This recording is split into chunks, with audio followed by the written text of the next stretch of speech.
अस्सलाम वालेकुम। Last lecture के अंदर हम लोगों ने डायोड मॉडल्स डिस्कस किए थे और उसके बाद उससे रेलिवेंट उसके एग्जांपल्स को डिस्कस किया था। आज का हमारा टॉपिक है DC power supply. DC power supply basically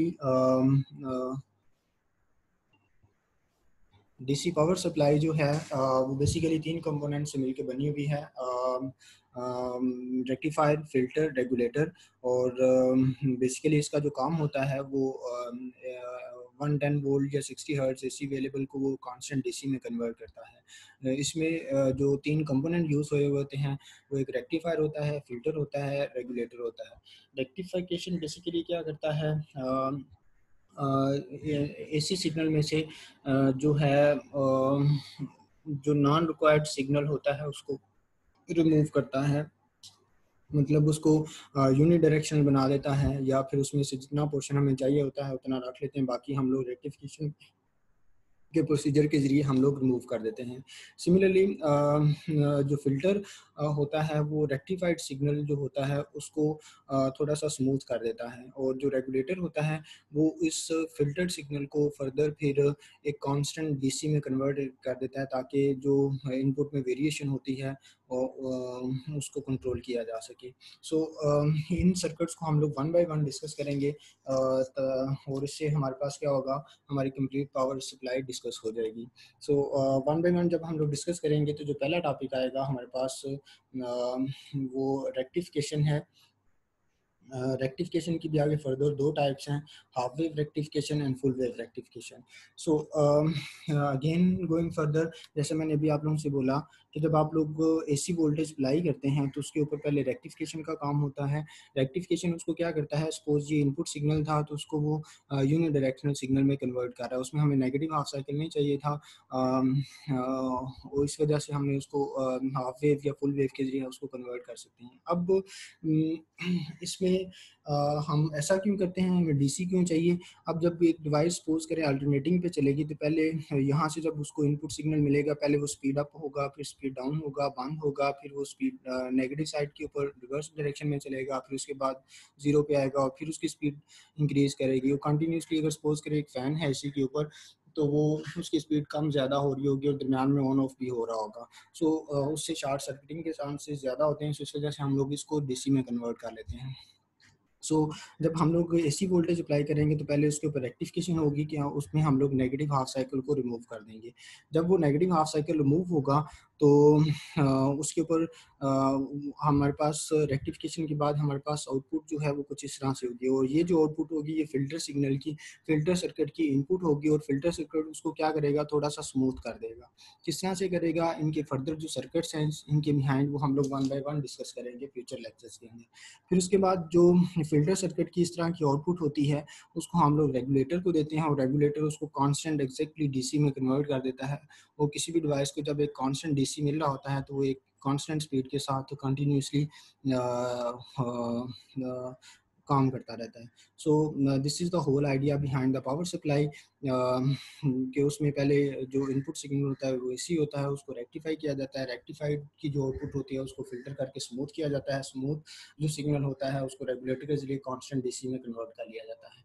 so हम लोग रेक्टिफिकेशन, फिल्टर और रेगुलेटर के सर्किट्स को फर्दर डिस्कस करेंगे कि रेक्टिफिकेशन किस तरह से होती है, फिल्टर किस तरह से किया जाता है, और रेगुलेटर किस तरह से काम करता है।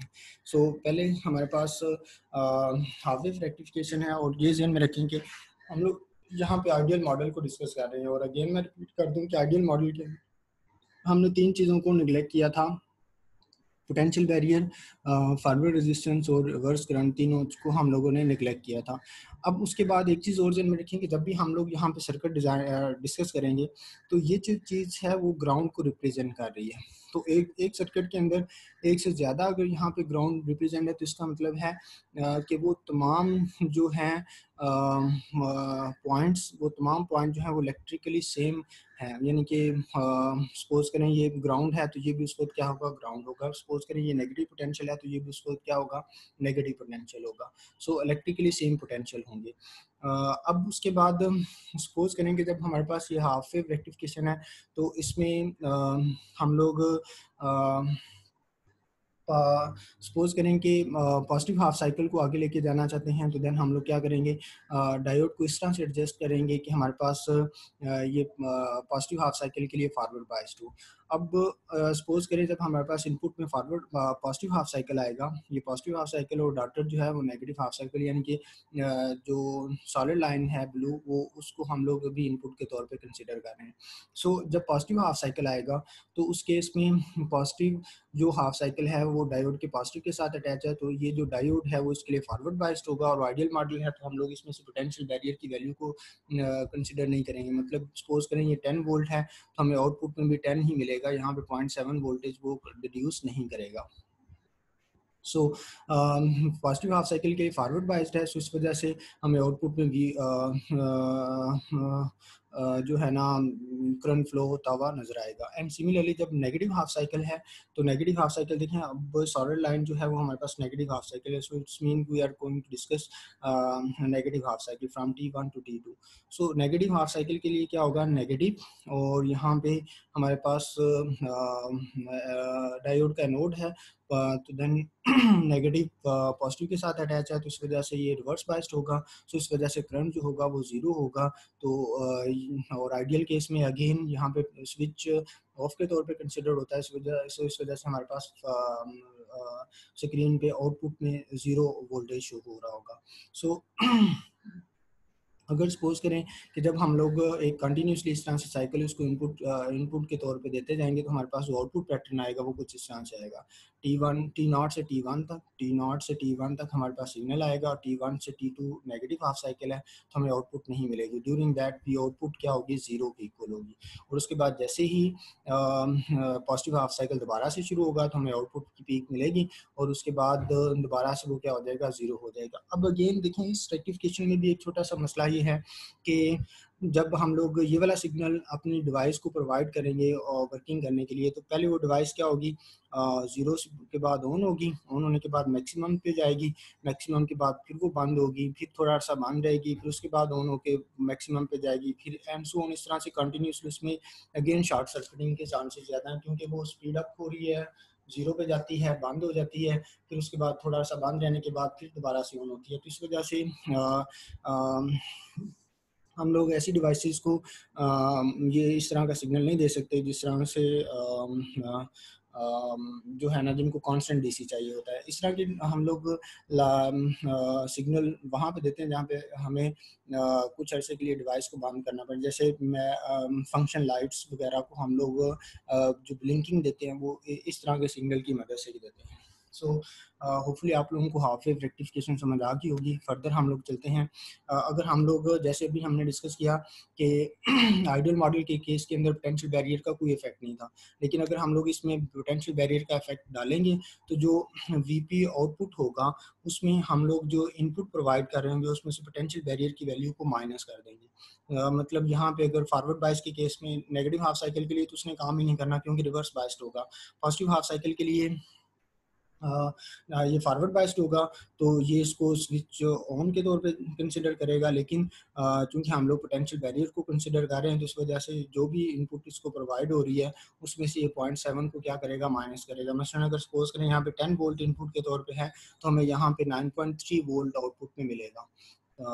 सो नेक्स्ट, जब हम लोग इनकी आउटपुट को ड्रा करेंगे आइडियल के लिए, तो हमें as it is 5 volt output में मिलेगा पॉजिटिव हाफ साइकिल दोनों के, और नेगेटिव हाफ साइकिल कभी भी नहीं मिलेंगे, क्योंकि ये नेगेटिव हाफ साइकिल के रिवर्स बायस्ड है। लेकिन अगर हम लोग प्रैक्टिकल के लिए इनको डिस्कस करेंगे, देन हमारे पास 4.3 का सिग्नल एट द एंड आएगा। पॉजिटिव हाफ के लिए नेगेटिव हाफ साइकिल अगेन नहीं आएगा। एंड सो सिमिलरली हम लोग यहाँ पे भी वही केस डिस्कस कर सकते हैं। सो हमें एक कंसेप्ट की फ्यूचर में ज़रूरत होगी कि जो है वो एवरेज वोल्टेज है।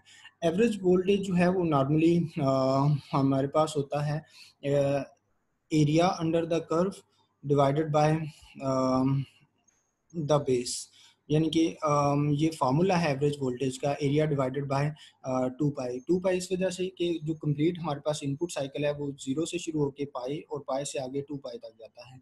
सो जो इनपुट हमारे पास सिग्नल है वो 0 से लेके 2 पाई तक है, और एरिया को हम लोग डिवाइड करेंगे तो वो उसकी हमारे पास एवरेज वैल्यू आ जाएगी कि वो सिग्नल की जो एवरेज वैल्यू होगी वो कहाँ पे आ रहा होगा। सो इसके लिए जो एरिया कैलकुलेट करने का फार्मूला है, सॉरी यहाँ पे 1/2 पाई, ये इक्वल का साइन नहीं है, इक्वल का साइन नहीं है, ये जस्ट मल्टीप्लिकेशन है, यहाँ पे ये इक्वल का साइन नहीं है। Let me correct this.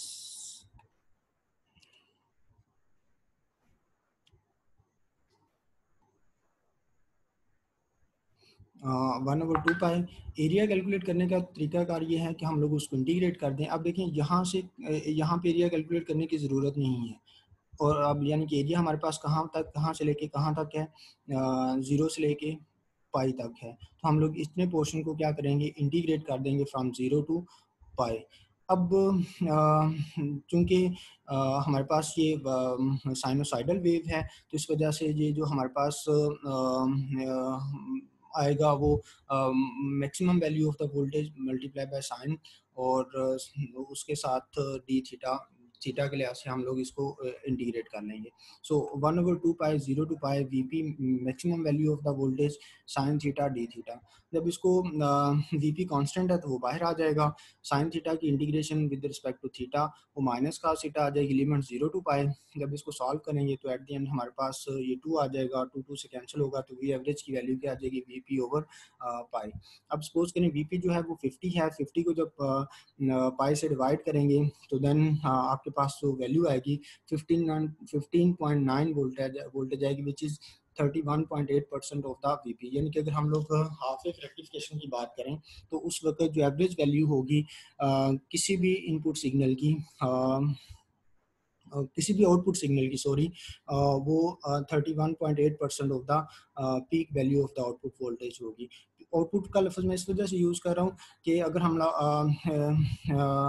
Input के बाद हम लोग सर्किट को आइडियल कंसिडर कर रहे हैं तो जितनी इनपुट होगी उतनी हमें आउटपुट मिल रही होगी, लेकिन अगर प्रैक्टिकल या कंप्लीट मॉडल डिस्कस कर रहे हैं तो आउटपुट वोल्टेज वैसा नहीं होगा, कम होगा। तो आउटपुट वोल्टेज कम होगा तो ऑब्वियसली उसकी एवरेज वैल्यू भी क्या होगी, कम होगी। तो यहाँ पे आप लोग कंसिडर कर सकते हैं कि ये जो V है वो बेसिकली VP है, सॉरी V आउटपुट है।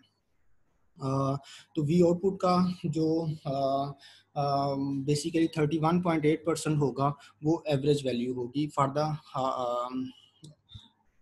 Half wave rectification. सो जो पीक इनवर्स वोल्टेज है, जब डायोड रिवर्स बायस में होता है तो उसमें उस वक्त उसमें से जो मैक्सिमम वोल्टेज, इनवर्स वोल्टेज पास कर रहा होता है, वो पीक इनवर्स वोल्टेज कहलाता है। डायोड जब रिवर्स बायस्ड होगा तो उसमें से मैक्सिमम जो इनवर्स वोल्टेज पास कर रहा होगा उसको हम लोग पीक इनवर्स वोल्टेज का नाम देंगे।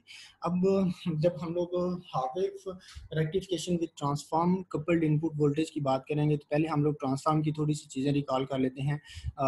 ट्रांसफार्मर के अंदर हमारे पास जो इनपुट है वो एसी वोल्टेज होती है, यहाँ पे सेकेंडरी कोयल है और सॉरी प्राइमरी कोयल है, और यहाँ पे आपके पास सेकेंडरी कोयल है। अब जो सिमिलरली यहाँ पे आपके पास प्राइमरी वोल्टेज है और यहाँ पे आपके पास सेकेंडरी वोल्टेज है। प्राइमरी और सेकेंडरी के दरमियान एक रिलेशन है, V secondary is equal to N V primary. N basically ratio है, टर्न रेशो किसकी, सेकेंडरी की प्राइमरी के लिहाज से, जो सेकेंडरी के अंदर number of turns divided by the turns ratio in the primary, वो आप हमें क्या देगी, टर्न रेशो एन देगी। So N secondary number of turns in the secondary divided by number of turns in the primary, so हमें N दे देगा। अगर यहाँ पे अगर आप लोग गौर करें तो एन की वैल्यू अगर 1 से बड़ी है, एन की वैल्यू अगर 1 से बड़ी है तो इट्स मीन वी सेकेंडरी जो होगा वो वी प्राइमरी से बड़ा होगा, और अगर एन की वैल्यू जो है वो 1 से छोटी है तो इसका मतलब है वी सेकेंडरी जो है वो कम होगा as compare to V primary. और अगर एन इज इक्वल टू 1 है तो देन वी सेकेंडरी और वी प्राइमरी एक दूसरे के इक्वल होंगे। n इज इक्वल टू 1 तब होगा जब आपके पास number of turns in the primary and number of turns in the secondary same होंगी। अब हमें ट्रांसफार्मर यहाँ पे लगाने का फ़ायदा क्या है? इसके दो एडवांटेजेस हैं। एक तो ये क्या करता है, पीछे से आने वाले वोल्टेज को स्टेप अप करता है, स्टेप डाउन करता है। अब इस दूसरा फ़ायदा जो है कि ये सेकेंडरी सर्किट के अंदर इनपुट की वजह से कोई हैज़र्डोस आते हैं, फ्लक्चुएशंस आती हैं जो कि ये बियर नहीं कर पाता, तो उसको अवॉइड करने के लिए शुरू में ट्रांसफार्मर लगा दिया जाता है। वो सारा लोड अपने ऊपर बियर करके अगले जो अप्लायंसेस होती हैं उनको बचा लेता है। सो जब हमारे पास हाफ वेव रेक्टिफिकेशन की बात की जाती है, तो यहाँ पे एक डायोड लगा हुआ है। सपोज करें कि हमने इसको वी इनपुट दिया, यहाँ से वी प्राइमरी टर्न्स की वजह से वीपी प्राइमरी, और उसके बाद टर्न्स बेस्ड के ऊपर यहाँ पे वीपी सेकेंडरी आ जाएगा, और VP secondary will be the input to the diode. यानी कि यहाँ पे इस डायोड की जो इनपुट होगी वो वी इनपुट नहीं होगी, ना वी प्राइमरी होगी, बल्कि इस डायोड की जो इनपुट होगी वो वीपी सेकेंडरी होगी, क्योंकि जो इस ट्रांसफार्मर की वजह से जो इनपुट सिग्नल होगा वो या तो स्टेप अप होके मिलेगा या फिर स्टेप डाउन होके मिलेगा, based upon the turn ratio जो कि इनमें डिफाइन की होगी at the construction of transformer. So जो इनपुट टू द डायोड होगी वो वीपी सेकेंडरी होगी, और वीपी सेकेंडरी में से अगर हम लोग आइडियल कंसिडर करते हैं तो 0.7 माइनस नहीं होगा, लेकिन अगर हम लोग प्रैक्टिकल मॉडल डिस्कस करते हैं, पोटेंशियल बैरियर को कंसिडर करते हैं, तो देन यहाँ पे वीपी सेकेंडरी में से 0.7 वोल्ट माइनस होगा, वो आपके पास आउटपुट में शो हो जाएगा। और चूंकि इस डायोड की जो इनपुट है वो वीपी सेकेंडरी है, तो देन जब सपोज करें ये रिवर्स बाइस्ड होगा नेगेटिव हाफ साइकिल के अंदर, तो उस वक्त जो मैक्सिमम इसको इनपुट सिग्नल प्रोवाइड किया जा रहा होगा वो वीपी सेकेंडरी ही होगा। सो इस वजह से वही इसका पीक इनवर्स वोल्टेज कहलाएगा, क्योंकि जैसा कि अभी हमने थोड़ी देर पहले डेफिनेशन में किया कि इनवर्स रिवर्स बाइस के अंदर जो मैक्सिमम उसमें से वोल्टेज पास होगा वो आपके पास पीक इनवर्स वोल्टेज कहलाएगा। सो होपफुली आप लोगों को ट्रांसफार्मर की थोड़ी सी बैकग्राउंड समझ आ गई होगी। इसकी हम लोग थोड़ी सी एक एग्जांपल डिस्कस कर लेते हैं। Determine the peak value of the output voltage if turn ratio is 0.5, यानी कि टर्न रेशियो का अभी थोड़ी देर पहले हम लोगों ने फार्मूला डिस्कस किया, सेकेंडरी को number of turns in the secondary divided by number of turns in the primary. तो एन जो है सेकेंडरी को प्राइमरी से डिवाइड करेंगे तो 1/2 टर्न रेशियो आपके पास 0.5 आ जाएगी। अब वीपी प्राइमरी जो है that will be equal to VP input, और विच इज़ 156 वोल्ट। अब जो वीपी सेकेंडरी है उसको हम लोगों ने इस फार्मूला के मुताबिक, ये जो वीपी सेकेंडरी है is equal to n VP primary, तो यहाँ पे एन की जो वैल्यू 0.5 है और VP primary is equal to 156, और आंसर 78 वोल्टेज आ गया। यानी कि ये जो 78 वोल्ट होगा that is going to be the input to this diode.